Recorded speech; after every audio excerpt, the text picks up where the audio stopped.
All right, I think we are live. It is Thursday, September 15th, 2016 at 1 o'clock Eastern Time, and this is Marketing Live. I am your host, Amy Jorgensen. On today's live broadcast, we're talking about building a better campus map. Marketing Live is part of a Higher Ed Live network offering viewers direct access to the best and brightest minds in education. Live broadcasts allow viewers to share knowledge and participate in discussions around the most important issues in the industry. Today's live viewing experience is powered by Maestro, the premier marketing tech platform for broadcasters. All episodes of Marketing Live are free and accessible in the video archives at higheredlive.com and in podcast format on iTunes. Higher Ed Live is produced by M. Stoner, a marketing communications firm that works with education institutes on branding, strategy, web design, and more. I'd like to welcome our guest today, Aaron Knight from SUNY ESF. Welcome, Aaron. Howdy. I'm so excited to talk to you because I was looking up the different sessions that I couldn't see at either Elements or at Higher Ed Web, and yours popped up there, and I was like, I have to talk to this guy. So thank you for joining us. Oh, absolutely. I've sort of been pigeonholed in a way in Higher Ed Web circles and in Elements. This is, I think, the fourth or fifth time I've talked about some element of campus mapping. So it's, yeah. People are still interested in it. It's a big topic, and there's always something changing. So I love it. Happy to be here. Great. Well, and if anyone is watching along and you do have questions, please use hashtag HigherEdLive on Twitter, and I'll do my best to relay them to Aaron as we go through. So the first question is, where do you start on a massive mapping project? Well, one of the places you start really comes down to finding out what your baseline is, and you've got to figure out who is or isn't in charge of what you do have out there. How broken is it in the first place? Frequently vary, and as you develop this, whose responsibility is it going to be in the future? You have to sort of figure out where content is coming from, how much of it's good, how much of it's actually good content, just like any other web project. Find out where things are broken, and work from there. And then see who's got what you need to fix, or what will help you fix things going forward. I mean, if your facilities group is hiding off in some back corner of campus and nobody's talked to them, they might have exactly the information you need to make edits responsibly and fix problems.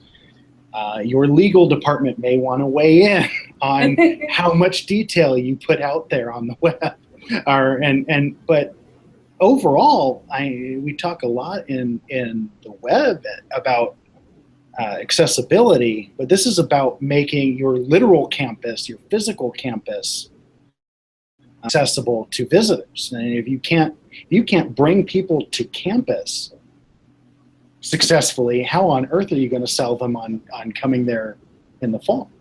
That's a very good point. So what type of content do we need to get together when we're starting this project? Like, what type of content should we be looking for? So obviously, like building names, addresses, but sometimes the addresses aren't right in Google, or, so what should we put together? Where do you begin on that sort of thing? I work on a small campus. We're like 9 buildings on the side of a hill, sandwiched between Syracuse University's Carrier Dome, a cemetery, and a freeway. So we're really small. We only have 3 roads in that. One of the most fun parts, fun in so not that, and so not fun, way, so sarcastically, is that none of the roads on our campus are signed their legal name.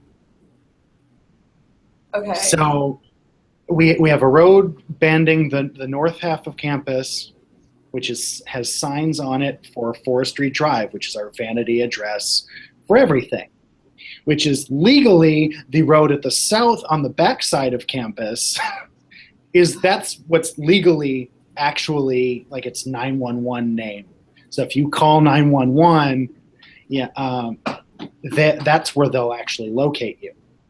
And the road connecting the two is named something completely different from what it's signed. So if you Googled 1 Forestry Drive, which is our vanity address, you'd get our mailroom, which is like most campuses' mailrooms, a not first gateway you would want to use for campus tucked on the back side, not where you want to send people. So what I started with was cleaning that up. All of our buildings were physically there, and they all had the right names for the most part, although somehow we had landed at 5 different permutations of the college's name as different places. Oh, no. Overlapping things. They were all in the same general vicinity, but we started as the New York State College of Forestry. We've been part of SUNY since SUNY started in the 50s. But we've been here since 1911. So we got that all cleaned up, got the roadways marked properly, which let us fix, I keep saying us, the only person so it's sort of the royal we without being even slightly royal. But fixing that, because a lot of schools are in this situation where you've got roads that have been named, and of course your signs on the physical roads are signed for whatever name you go by, but those may not be the actual legal name that Google knows about, or that Bing Maps, or any of the others. It's gotten a lot better over time. And that helps. So going from there, once you've got that straightened out, it's way easier to convince reviewers and everybody else out there. It's way easier to convince them that you actually know what you're talking about. For Google, if you don't, or for fixing the actual maps, the fastest route is always going to be Google Map Maker. Okay. The thing with Google Map Maker is it's not perfect. Okay. I know you'll be shocked that another Google product perpetually in beta is not always perfect at getting right what you want to do on the first time. So sometimes you have to be persistent. But once you've built a reputation under a Google account, making edits, and more importantly, other edits that are made in your general community, the better track record you'll have, the easier it will get to have those things approved in a timely fashion. So should you be making the requests from, does it make a difference if it's from your personal Gmail address, or should it be from like your .edu email address? Does it matter where the request is coming from? It depends. All of the stuff I've done here is under my personal account because we got Google Docs for our domain like 3 years after I started working. So I'd already built my reputation up mapping it on my personal account. And it's that reputation you've built on the account matters more than who owns the account. Obviously, for transferability, if you plan on pitching this off to somebody else in your workplace, it's probably best to use some sort of official account to do it with rather than somebody's personal account. But the reputation building piece generally matters more. Awesome. Because you don't actually see, you only see the display, when you're reviewing edits, you only see the display name of the person who made the edit. And what limited Google profile is available for that. You don't see that it's tied to an esf.edu email address or a Gmail account or anything like that. That makes my sense. My Google account life's all sorts of screwed up. So like many people, I think I have at least 6 different Google affiliated accounts flying out there somewhere, and I have no idea anymore how to map of them. So let's dive into some of the different mapping tools. So when we're looking at mapping our university, I think University of Virginia is doing something with like Silverlight. Like anytime I try to download the map online, I got to go to Silverlight, and I'm not entirely sure what that is. So what do you recommend when it comes to tools? Where should we update our information and our locations? What I always use first is not, and I love the various companies out there who do awesome jobs with interactive campus maps. And they build beautiful maps that look very pretty, and those are awesome.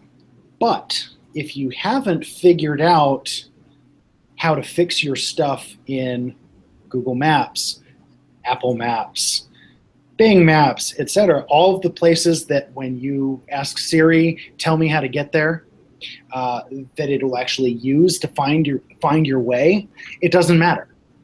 If you can't get them there in the first place, you can't. It won't matter how pretty your website map is if the thing they're using to find you isn't accurate and they get lost.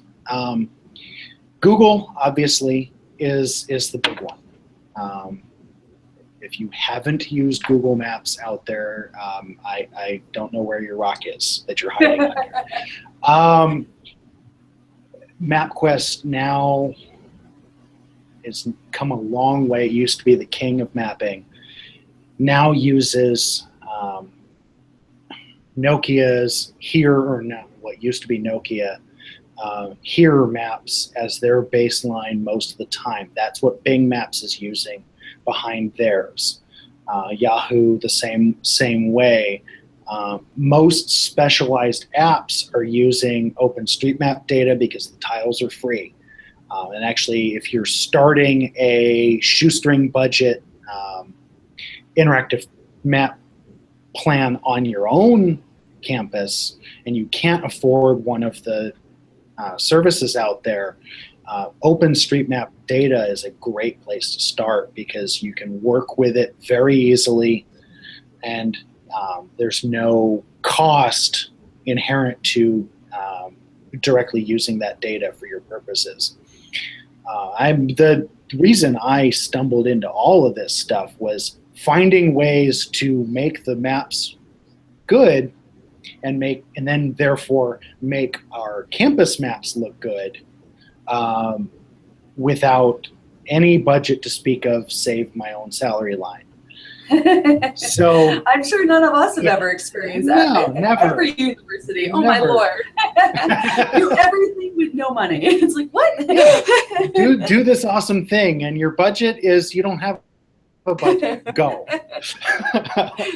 But so as it turned out, what we ended up using here is OpenStreetMap data behind a little toolkit that I'll be speaking on at Hyatt Web in Memphis in a couple weeks, is a map based on the Leaflet library, which is also free open source JavaScript library that lets you build maps from existing map data, which of course means you've got to fix the existing map data, which is part of what we're talking about, well, most of what we're talking about today.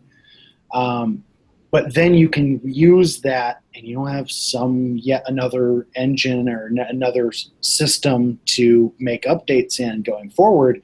The same place you're editing data to fix people getting to your campus, you can then use directly to have people find their way around your campus. So it sounds like step one is to go into all the different places in which we have potentially public profiles, clean all of that up, get everything out that is either old names or bad information, make sure the latitude and longitude is correct, make sure that the street names are all good. So clean up everything that is publicly facing.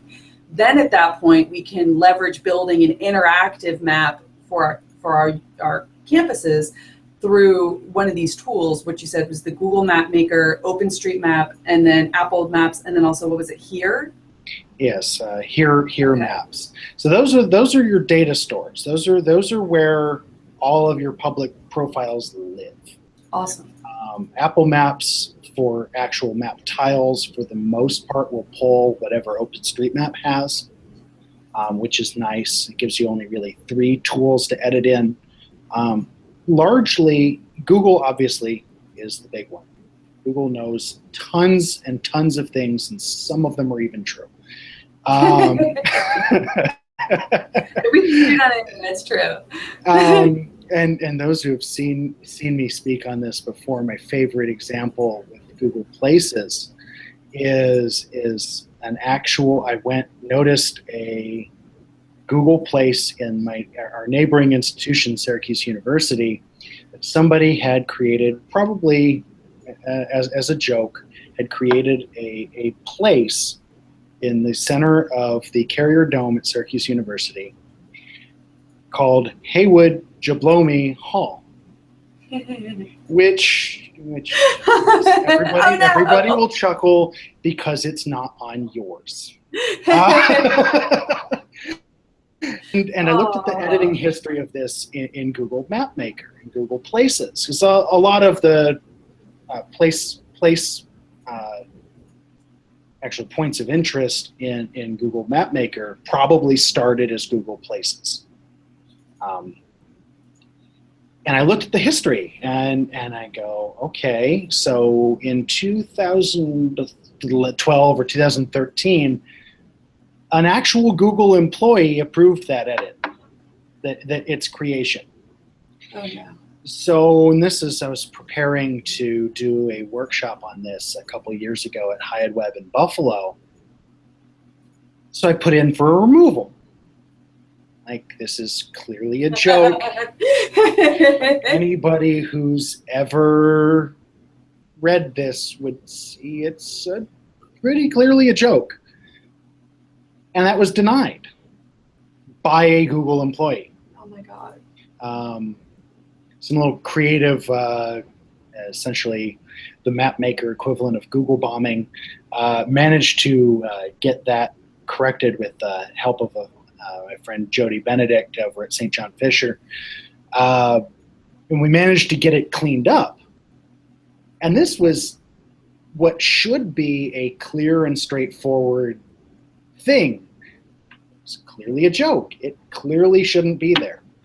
It's kind of in the middle of an athletic stadium. Oh my goodness! So how did you get it off? It was essentially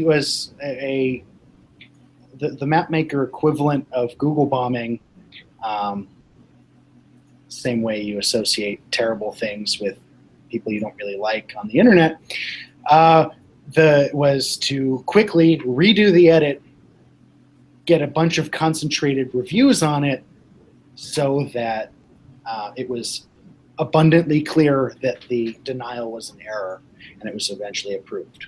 So hypothetically, if we don't go in now and make sure that all of our information is updated in Google Maps as quickly as possible, there's a very good possibility that we could be trolled by students who want to go in and claim places that are, really horrible names and things like that all over campus. Because if we're not doing it, it's likely that they're going to be. Right, and to a point, you will probably always be trolled by your student body. We're used to this. So you want to establish as quickly as you can sort of a clear understanding of who's actually maintaining the content. All of the generally, the only place I've really seen there be much of a problem with that is in Google Places, because it used to be, I think they've made it a lot more difficult now to do so, to anonymously just dump and run trolling edits. It's harder to do that now than it used to be, but you can do it. that's the only one of the systems that I've really had encountered trouble with that. And that's really the only time I've had trouble with it. So when I've tried it, so I claimed our location at the University of Virginia for the Career Center. And I went onto Google Places. I set up our location as a Google Place. At that time, you had to set it up with a Google Plus page, which I think are kind of on the way out. And then at that point, I got a postcard and I was able to go back in and verify, like, yes, this is my location, this is my business. So it really is optimized for small organizations. Now, how would you do that for an entire campus? How could you update all of the offices or building names, et cetera, using Google Maps? Like, I mean, obviously, if I can't be at every single building, to be able to get that postcard. So what's the best way to do that? The joy of those postcards is always a blast, especially if it's something where, well, the default mailing address for that building means it'll probably fall to the bottom of your mail services group, and they'll be very confused, and you'll never get it. I think when I started this project, I claimed all of our buildings, and I successfully actually got the postcard for 2 of them, maybe. And one of those I got like 2-3 months after it had been received on campus, because somebody finally figured out, oh, right, Aaron's working on that. Well, that's at a small campus. What are we? That's a small campus. Yeah, we're a you have tiny dozens campus. of buildings or hundreds of buildings. Like, what do you do at that point? Yeah. What you can do, and like I said, I'm on a small campus and had already sort of gotten to that point by the time this was figured out. Jeff Stevens has figured out at University of Florida Health, has figured out a way to actually reach somebody at Google. I don't know what kind of wizardry magic he used to get there, but he actually found a person there who was able to help him figure out how to do bulk edits. There's a spreadsheet, and you fill it out a special way, and you get everything organized, and then you submit it, and they trust you and crazy things like that. And it worked. I haven't done it myself at the bulk level, but I know it's actually possible. Beyond that, at the more localized level, you can make edits in Google Map Maker. If you've claimed places successfully already, that's awesome. Make the edits there. There's sort of a hierarchy of the data sources that Google trusts that you can publicly edit. Places is about as high as it gets, because their local reviewers will trust that the business, as it were,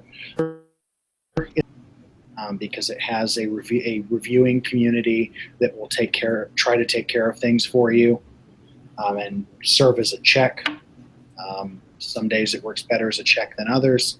They have a small army of people employed as actual Google local reviewers. They will also look primarily at point of interest marks, more so than road edits or things like that. And then you can always submit just straight through Google Maps. You can report an error.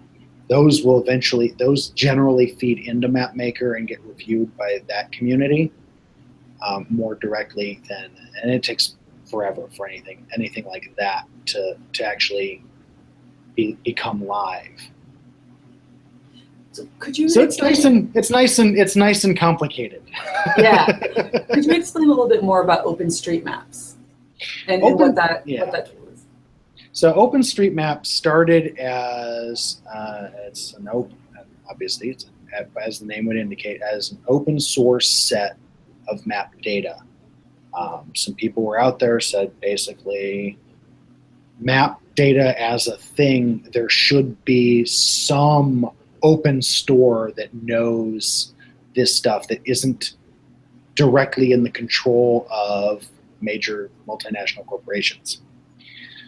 And it started out at fairly modestly, but it's a really versatile tool. And so they've gotten some grants and some work through a company called Mapbox.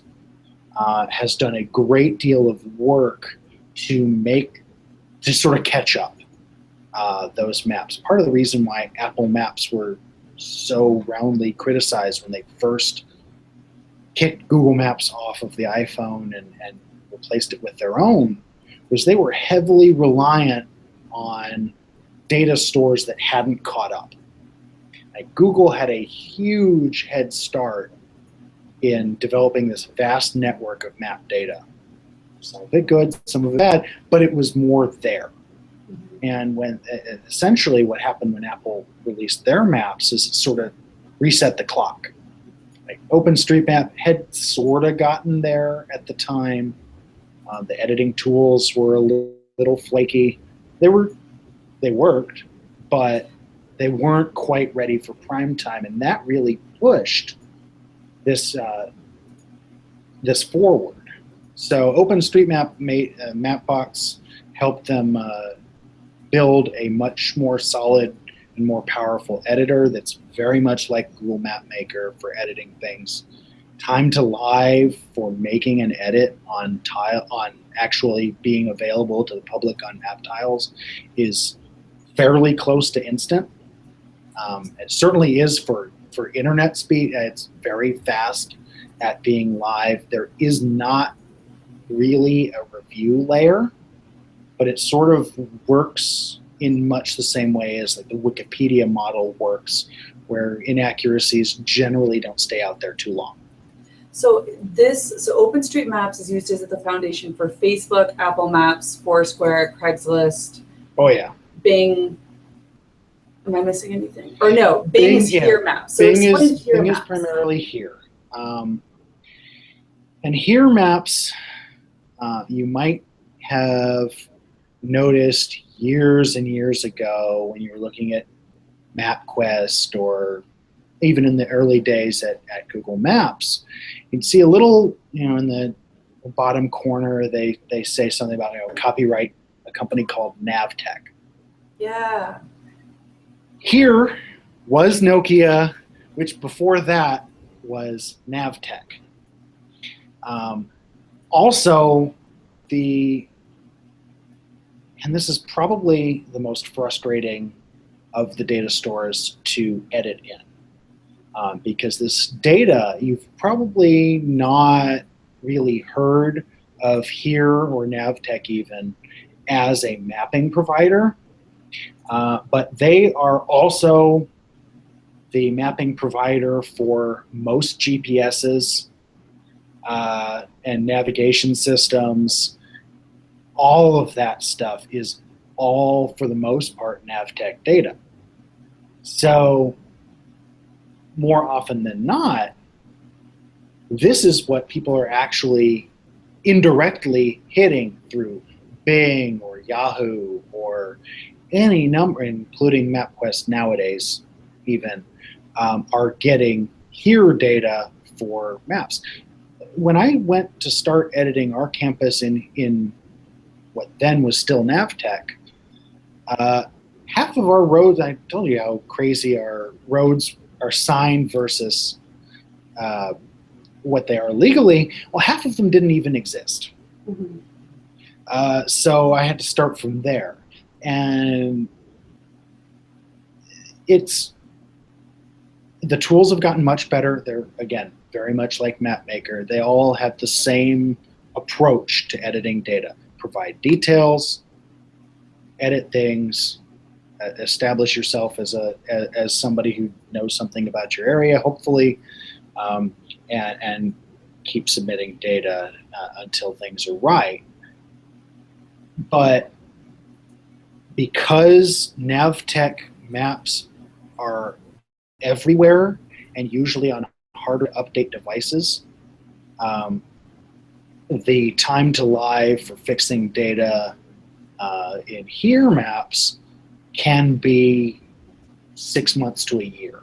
Oh, wow. If you make an edit today, depending on, because it's a subscription, essentially, all of these manufacturers for GPSs and everything else subscribe on a cycle, and there's review, because we're talking like in the old days when you'd go driving cross country with a road atlas, so Rand McNally or whoever else. This has an approval process like print. Yeah. And a subscribe process. How archaic. Also like print. Oh, wow. Now, granted, you're making edits and you're creating roadways and things like that. These may actually be seen by somebody who actually does cartographic data for a living. So it's kind of cool in that sense. But yes, it takes forever to actually see the edits you make go live. It's gotten a lot better. The first edit to then Navtech Map Reporter that I made when I started this, 5 years ago, took almost 2 years to be live in Bing. Oh my Lord. 2 years. Yeah. So there's a reason why I don't generally recommend relying, unless your campus happens to already look awesome in it. I generally don't recommend using here's maps as your base data if you're going to build a campus map on top of it. Because of that, the time it takes to fix things and have them show up live in the tiles that you're pulling can be very lengthy, almost guaranteed lengthier than your project wants them to be. At the same time, things like OpenStreetMap, time to live is almost instant. MapMaker, generally, for the most part, as long as there's active reviewers in your area, staying on top of things, you can have edits live in a week or two at most. Awesome. And So, bulk editing, you can do even better than that. So once we go through and we clean up all the locations that we have, then we go through and make sure that all the public locations that we have are fully updated. Then we go through and build a campus map specifically for our university that people can go through and filter, and that's interactive. At that point, how do we make sure that we're maintaining all of this content and all these different avenues easily? Do you have any recommendations?